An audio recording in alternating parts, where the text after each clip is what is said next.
families are under attack. What do we do? Stand up and fight back! Attorney General Jeff Sessions has his hands full, to say the least. His enforcement of a zero-tolerance policy on immigration law led to immigrant families being separated at the border. Sessions tells CBN News the president's new executive order, keeping detained families together, is the right move. We're saying we're going to keep you together.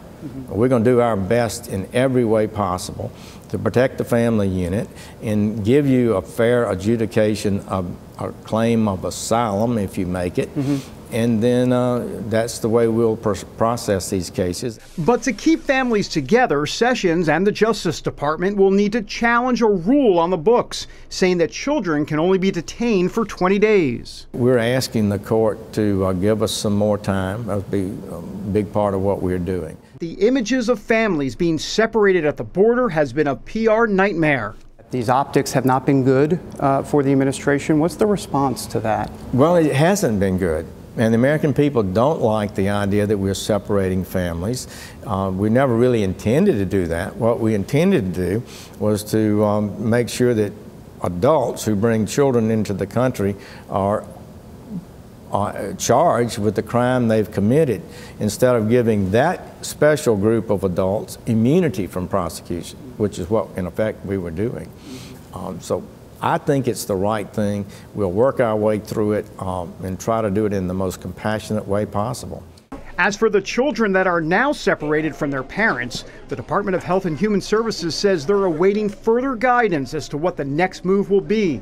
Since this all began, cable pundits have been digging in against the Attorney General. Attorney General Sessions also thinks the Bible can be used to justify the cornerstone of Trump's immigration agenda. He's come under criticism from some in the Christian community, even his own United Methodist Church, for citing Romans 13 in the Bible as a defense for enforcing immigration law.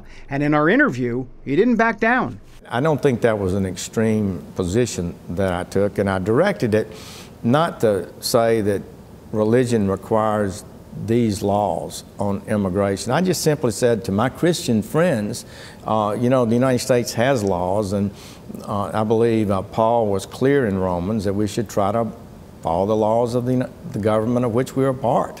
I believe strongly that it is moral and decent and just for a nation to have a lawful system of immigration.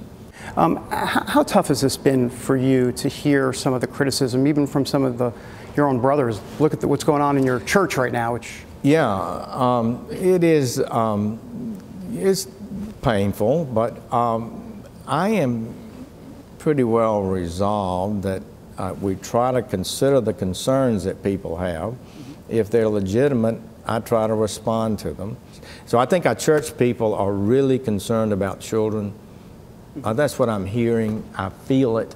I think there's a legitimate concern there, and I'm pleased to work with the president to address those concerns. Concerns that aren't going away anytime soon. David Brody, CBN News, Washington.